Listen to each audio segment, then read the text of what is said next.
From ABC News, this is World News This Morning for Monday, August 23rd, 1993. Now from New York, Lisa McCree.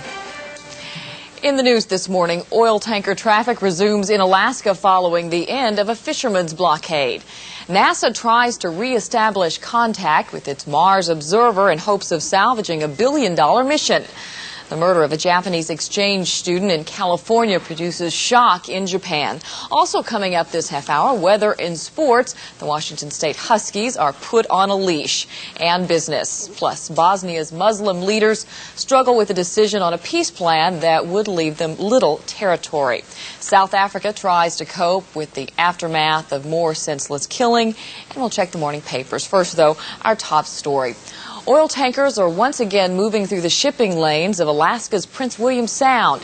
About 160 fishermen and their boats have ended a blockade of the port of Valdez after some intervention from Interior Secretary Bruce Babbitt. As ABC's Brian Rooney tells us, the fishermen were protesting the recovery efforts of the 1989 Exxon Valdez spill.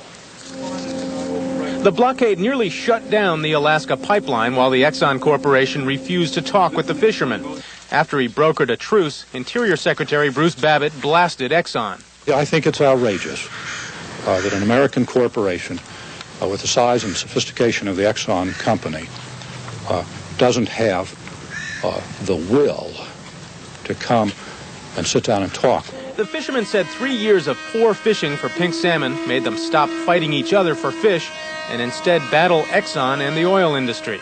This entire fleet has worked this entire summer for nothing, and for the last summer for nothing, and the year before that for virtually nothing.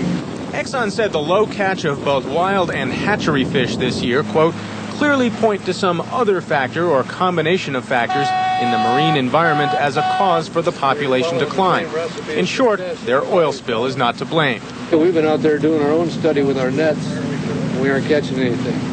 Secretary Babbitt pledged he would pry loose some money to solve the problems with the pink salmon, and he said he would try to do what no one has before, get Exxon to settle the damage lawsuits brought by the fishermen.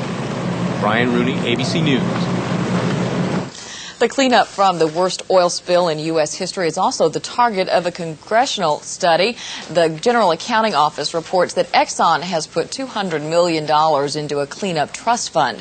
But according to the GAO, the federal and state officials who administer that fund have spent most of the money on legal expenses, that or on reimbursing government agencies and Exxon for some past cleanup work.